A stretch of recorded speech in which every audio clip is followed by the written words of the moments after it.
Ladies and gentlemen, welcome back to the channel and welcome back to Modern Warfare 3. I gotta say, I love when big content creators, pro players, like people that have a voice in the community, I love it when they speak up against Activision, when they speak up against Call of Duty, because when those guys speak up, Activision takes note. It gets a lot more publicity, right? Little old NerosCinema here, or Blame Truth, or 8 Thoughts, or Thunder, or whoever the hell else. You know, when we speak about things, it does help, I would say, to an extent. It keeps the conversation going. It gets people in the community thinking and talking. But when big content creators like Nadeshot are speaking out against COD, I love to see that because Activision immediately takes note, and what he had to say was actually pretty damn important. So let's just go ahead and check that out. So, replying to a tweet on Twitter regarding Call of Duty's anti-cheat and how they apparently banned 6,000 accounts during this past weekend, Nadeshot responded with this: Call of Duty, I love you. I love all the bundles and customization that we've gotten this year, despite most people's complaints. It's a weird way to start it. I buy them all right? But for real, Ricochet is absolutely terrible, and regardless of data shared with the community, it's not working.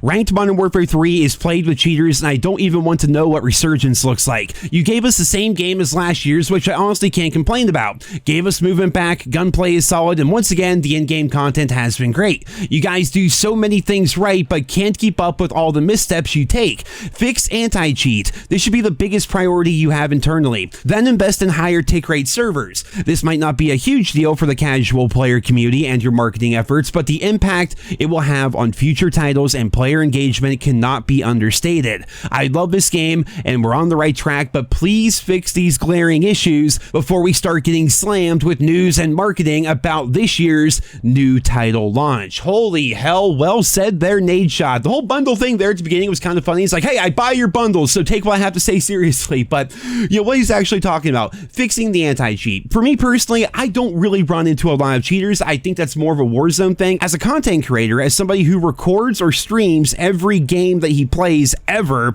I don't have any footage of these cheaters. I really don't see them. Like, I may have run into a couple of them, I suppose. I'm not entirely sure. Like, there are some people that were suspect, but nothing really that glaring or nothing really that obvious. I definitely think it's a lot more on the Warzone side of things, and especially in ranked play. Like, who the hell is cheating in 10v10 domination at 10 p.m. on a Tuesday? I mean, I'm sure there's some of them out there, but that's like when I'm normally playing COD, you know what I mean? So I don't see it that often, but the anti-cheat should definitely be one of the biggest priorities that they have. And they keep talking about the Ricochet anti-cheat, which I definitely pronounce correctly all the time. They keep talking about it, but it just seems like they're always going to continue to have issues, which is bringing up this entire controversy within the community. Some people are saying, well, you got to keep the anti-cheat the way it is, otherwise they're going to invade your privacy, kind of like what they do with the Vanguard anti-cheat, which is like this anti-cheat that happens the moment you boot up your PC. Immediately, the anti-cheat is running. It doesn't start running when you boot up the game. It boots up the moment you turn on your computer, and some people don't like that for security reasons. I haven't delved too deep into that. Apparently, there are pros and cons to having an anti-cheat that works that way. But also in his tweet, Nadeshot was talking about the higher tick rate servers, which honestly, I don't know how Call of Duty has gotten away with this for as long as they have. It really doesn't make a ton of sense to me. Like, I'm hearing nowadays COD has 60 tick servers, whereas back in the day, I think it was like a 20 tick server forever. And then for some reason, when Modern Warfare Remastered came out, we had 10 tick servers, which made every gunfight feel very laggy. Like, the game just didn't really feel that good because the servers were not running all that properly. And I think Call of Duty servers in general are pretty damn shitty as compared to a lot of the other servers that you see on these big AAA games. Like, why is Call of Duty, which is like one of the biggest shooter games in the world, having some of the worst servers in the world when compared to other shooter titles out there, like for example Valorant or maybe even something like Counter-Strike, right? Doesn't really make a whole lot of sense. So the fact that Nadeshot is calling out the anti-cheat, the fact that he's calling out these servers is a really good thing, but how he ended it was absolutely perfect, because this is something that we as COD fans have had to deal with year in and year out, and it's all due to the COD cycle. But he says right there at the end, I love this game and we're on the right track, but please fix these glaring issues before we start getting slammed with news and marketing about this year's new title launch. That will always and forever be one of the biggest problems that COD has. When they release the game, there's all that hype around it. There's usually a bunch of bugs because the game is never ever finished by the time they actually push it out, but they're on a deadline, so they push the game out. It's super buggy. They fix a couple of bugs. The devs typically go on their vacation because they've been crunching for the last 16 months. And then by the time they get back from their vacation, they're already starting work on the next Call of Duty title, while also just kind of like maintaining post-launch support. I will say so far here with Modern Warfare 3, the post-launch support has been pretty damn good. The weapons that have come out, the maps that have come out, all the different events, that stuff has actually been pretty good this year, but I think it's due to the terrible sales figures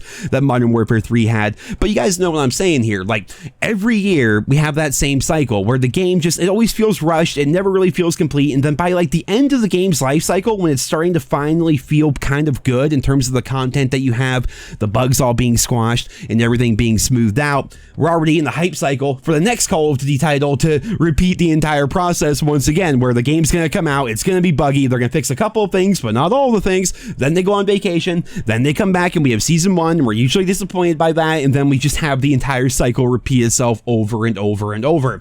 It would be fantastic if cheating were completely eliminated from COD.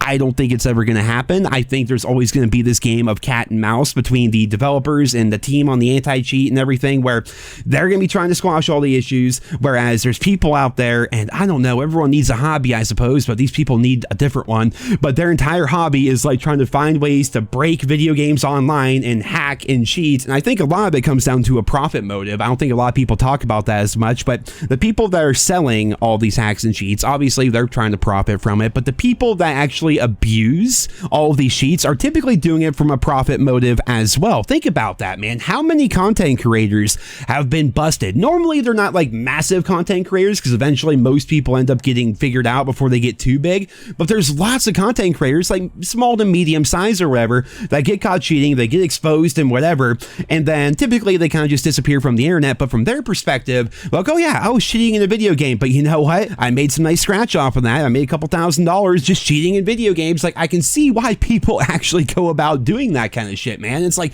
you know, cheating in COD and then posting videos and live streaming while you're doing it, like, that's like the gamer equivalent of like an average looking girl thinking, you know what, I should sell feet pictures, because why not get a little bit of money for doing basically nothing, you know what I mean? So I see the profit motive there, and it's always going to be this game of cat and mouse between the people that are making the cheats and then the anti-cheat people trying to figure out ways to stop the cheats, and they just go back and forth. It's a tale as old as time, going back to Call of Duty 4. I mean, how many times back in the day did you get into a modded JTAG lobby back in COD 4 where you're either flying around the map or you're shooting infinite noob tubes, or you got the super speed glitch, which was actually an infection, which was annoying as shit. So if you got into that lobby and you got the super speed glitch, if you got into another lobby and then suddenly you're the host, now everyone has super speed and it just starts spreading like the freaking plague, and the only way to fix it is to like go back to the dashboard. And you guys got me thinking about memories I haven't thought about in like 15 plus years here, but yeah, like going back to COD 4, all these things were issues, but the point still stands. When you have big content creators, when you have big news outlets and things like that talking about issues within the game,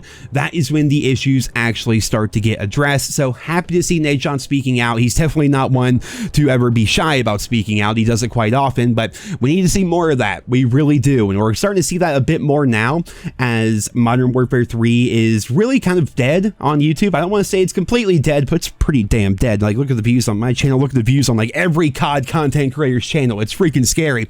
We're finally starting to see some of those people that you might call like an Activision bootlicker, like those people like, oh yes, please invite me to your event, I'll say all the positive things.